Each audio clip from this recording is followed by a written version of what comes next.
My dear students, आज हम सभी लोग बीज में पाए जाने वाले बीज पत्रों के कार्य के संबंध में अध्ययन करेंगे। आप जानते हैं बीज पत्रों के आधार पर बीज दो तरह के होते हैं। ऐसे बीज जिनमें दो कार्टिलेडन्स पाए जाते हैं वे द्विबीजपत्री बीज कहलाते हैं, और जिन पौधों में ये लगते हैं उनको द्विबीजपत्री अर्थात डाइकार्टिलेडनस प्लांट कहा जाता है। जैसे अरहर, चना, उड़द, मूंग, लोबिया, आम, इमली, बबूल, नीम। इन पौधों को जब आप ध्यान से देखेंगे तो यह भी पाएंगे कि इनकी जो पत्तियां होती हैं वह पौधे से इस प्रकार से लगी रहती हैं कि केवल उनकी एक सतह पर ही प्रकाश पड़ता है, और ऐसी पत्तियां जो पौधे से इस प्रकार से लगी रहती हैं कि उनकी केवल ऊपरी सतह पर ही सूर्य का प्रकाश पड़ता है, ऐसी पत्तियों को डॉर्सीवेंट्रल लीव्स कहा जाता है अर्थात पृष्ठधारी पत्ती कहा जाता है। जो द्विबीजपत्री पौधे होते हैं उसमें मूसला जड़ें पाई जाती हैं और उनकी पत्तियों में जालिकावत शिराविन्यास पाया जाता है।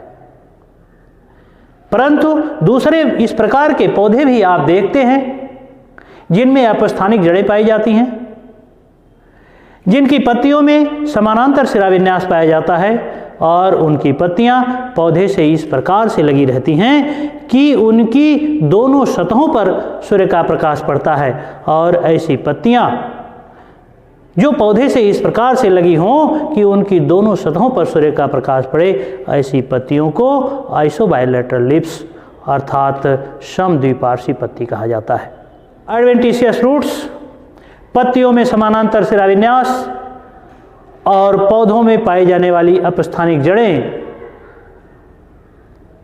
इस बात को प्रदर्शित करती हैं कि यह पौधा एक बीजपत्री पौधा है, और एक बीजपत्री पौधों में जो बीज बनते हैं उसमें केवल एक ही कार्टिलेडन्स होते हैं, उस बीज के केवल एक ही भाग होते हैं। जैसे धान, जौ, बाजरा, मक्का, केला, गन्ना।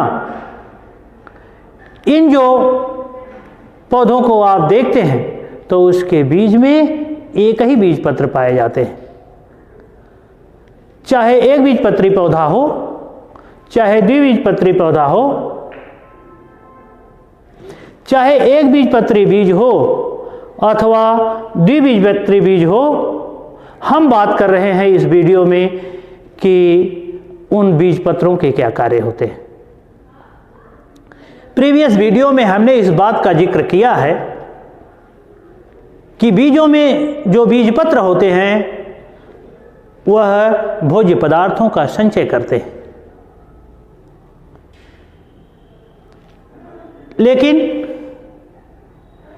जो भ्रूणपोषी बीज होते हैं उनमें भोज्य पदार्थों का संचय उनके एंडोस्पर्म अर्थात भ्रूणपोष में संचित रहता है। जो अभ्रूणपोषी बीज होते हैं अर्थात नॉन एंडोस्पर्मिक सीड्स होते हैं, उनकी कार्टिलेडन्स अर्थात बीज पत्रों में भोज्य पदार्थ संचित रहते हैं। आइए हम सभी लोग इस बात पर विधिवत चर्चा करें कि बीजों में पाए जाने वाले जो बीज पत्र होते हैं उनके क्या कार्य होते हैं।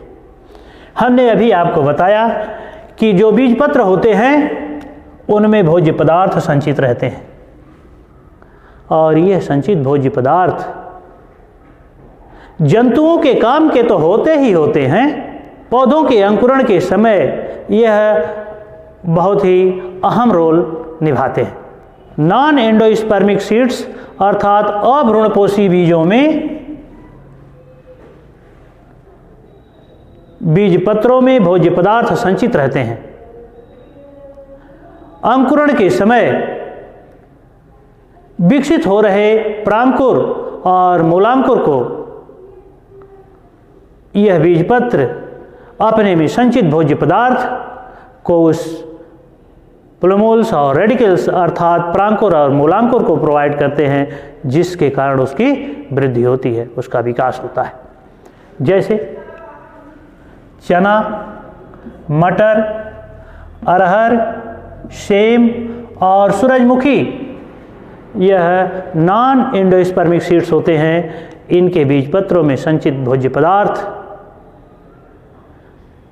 पौधे के लिए उस समय बहुत ही महत्वपूर्ण होते हैं जब वह अंकुरित होकर के नया बीज बना रहा होता है, और जब उसमें पत्तियां निकल आती हैं, पत्तियां हरे रंग की हो जाती हैं क्लोरोफिल की उपस्थिति के कारण, और वह प्रकाश संश्लेषण क्रिया करने लगती हैं, तब तो पौधा स्वयं भोज्य पदार्थ का निर्माण करने लगता है फोटोसिंथेसिस प्रक्रिया द्वारा।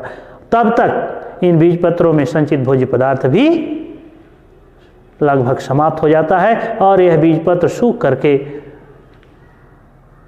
पौधे से झड़ जाते हैं। दूसरा कार्य, इन बीज पत्रों का दूसरा कार्य, जैसे जब कभी आप गेहूं, धान, जौ अथवा मक्का की बुआई जमीन में करें और 3 से 4 दिन के बाद जब वह अंकुरित हो रहा हो, उस समय आप उस बीज को मिट्टी से खोद करके ज़मीन से निकाल लें और उन बीजों को दबाएं, तो आपको यह लगेगा कि यह बीज अब कड़े नहीं रह गए हैं, यह थोड़ा मुलायम हो गए हैं। मुलायम इसलिए हो जाते हैं कि उन बीजों में इस प्रकार के एंजाइम्स बनने लगते हैं अंकुरण के समय, जो बीज के अंदर संचित भोज्य पदार्थ को गला करके उसको अर्ध ठोस अवस्था में ले आने का कार्य करते हैं। और जब उसके अंदर संचित भोज्य पदार्थ गल करके अर्ध ठोस अवस्था में आ जाता है, तो उस समय यह विकसित हो रहे जो परांकुर और मूलांकुर होते हैं, यह इस संचित भोज्य पदार्थ को ग्रहण करते रहते हैं और इनका वृद्धि और विकास होता रहता है। इस तरह से बीज पत्र में कुछ इस प्रकार के एंजाइम्स पाए जाते हैं जो अंकुरण के समय बीज के में संचित ठोस पदार्थों को उसको अर्ध ठोस पदार्थों में परिवर्तित करके परांकुर और मूलांकुर को प्रोवाइड करते रहते हैं, जिसके कारण उसकी वृद्धि और विकास होता रहता है। जैसे अरंडी, गेहूं, चावल और मक्का के बीज में। इसके साथ ही पौधे में पाए जाने वाले जो बीज पत्र होते हैं, इन दोनों कार्यों के अतिरिक्त उनका एक बहुत अहम रोल होता है, और अहम रोल उन बीजों में होता है जिनमें एपिजियल जर्मिनेशन पाया जाता है।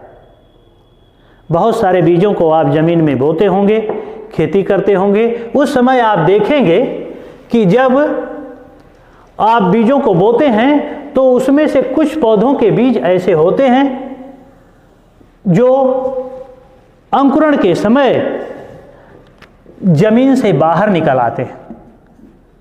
यह बीज पत्र जमीन से बाहर निकल आता है, और आप ध्यान से देखेंगे तो यह भी पाएंगे कि यह जो बीज पत्र जमीन से बाहर निकल आते हैं वह हरे रंग के हो जाते हैं, क्योंकि उसमें क्लोरोफिल डेवलप हो जाता है। और यह बीज पत्र हरे होकर के ठीक उसी प्रकार से प्रकाश संश्लेषण क्रिया द्वारा भोज्य पदार्थ का निर्माण करते हैं जैसे पत्तियां करती हैं। और इन बीज पत्रों में फोटोसिंथेसिस प्रक्रिया द्वारा जो भोज्य पदार्थ का निर्माण होता है, उससे विकसित हो रहे परांकुर और मूलांकुर को भोज्य पदार्थ मिलता रहता है और उसकी वृद्धि और विकास होता रहता है। इस तरह से जिन बीजों में एपिजियल जर्मिनेशन अर्थात ऊपरी भूमि का अंकुरण होता है, उन बीजों में बीज पत्र हरे होकर के फोटोसिंथेसिस प्रक्रिया द्वारा